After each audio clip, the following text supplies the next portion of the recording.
Assalamualaikum warahmatullahi wabarakatuh.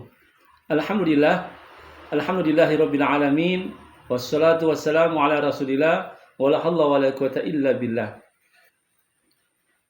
Alhamdulillah, bersyukur kepada Allah Subhanahu wa taala karena asbab kasih sayang yang Allah Subhanahu wa taala berikan kepada kita pada hari ini berupa nikmat kesehatan, nikmat kesempatan, dan yang paling besar adalah nikmat iman dan Islam, sehingga kita masih bisa merasakan nikmatnya kehidupan ini dengan semua fasilitas yang Allah Subhanahu wa taala siapkan untuk kita gunakan di dunia ini.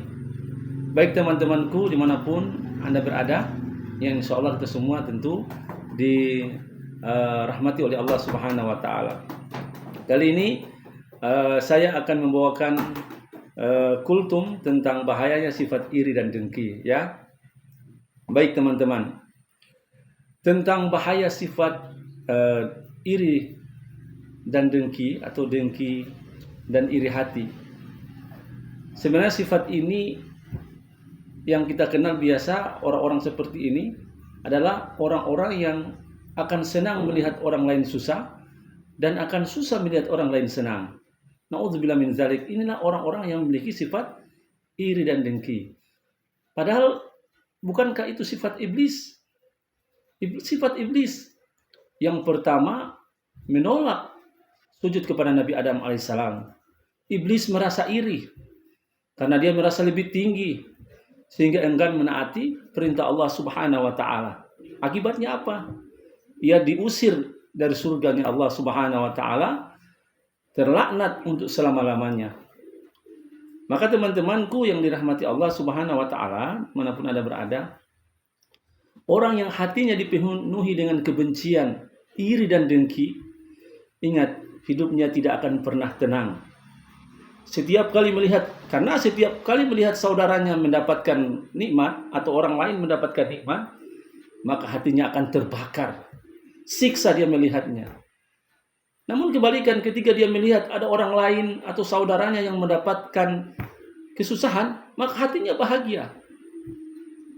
Padahal kebahagiaan itu bukan dibangun di atas penderitaan orang lain. Itu bukan bahagia namanya. Itu penyakit hati yang akan menyeret seseorang atau pelakunya menuju ke dalam jurang neraka yang Allah Subhanahu wa taala siapkan. Dan contohnya sudah ada, yaitu iblis laknatu alaihi. Sebagaimana Rasulullah SAW bersabda, hati-hatilah kalian dari sifat hasad atau dengki. Karena apa? Karena sesungguhnya hasad itu memakan kebaikan sebagaimana api memakan kayu bakar. Hadis riwayat Abu Daud. Maka teman-temanku yang dirahmati Allah Subhanahu wa taala, bayangkan amalan yang kita sudah berusaha lakukan dengan mujahadah. Kita kumpulkan berhari-hari, minggu-minggu, siang dan malam, bahkan sudah bertahun-tahun. Sholat panjang-panjang, mulai dari zikir, puasa sunnah, sedekah, amal-amalia yang kita buat. Tapi karena ada iri hati yang kita pelihara dalam diri, maka semua amal-amal kita itu seperti api yang membakar kayu bakar. Maka mari kita belajar bersyukur, hadirin. Katakan dalam hati. Jadi ketika kita melihat saudara-saudara kita yang mendapatkan rezeki dari Allah Subhanahu wa taala, tetangga, saudara kita, sahabat kita, maka kita berdoa kepada Allah Subhanahu wa taala, ya Allah, berkahilah rezekinya dan berikanlah aku nikmat atau karunia seperti itu juga. Karena apa? Karena doa yang kita ucapkan kepada saudara kita, maka itu akan kembali kepada kita. Maka kalau kita melihat orang lain mendapatkan kesusahan, jangan sampai naudzubillah min dzalik, kita merasa senang, kita puas dengan penderitaannya.